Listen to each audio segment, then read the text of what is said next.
Hi!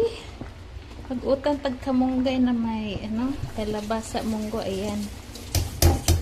Lagyan og gamay karni, gisa-gisa, tapos halo-halo.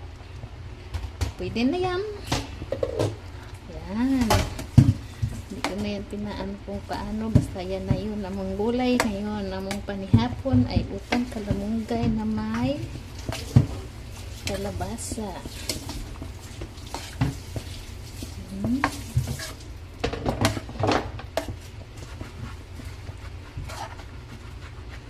Saka partniran ng ano to, lingua estofado. Pwede na to.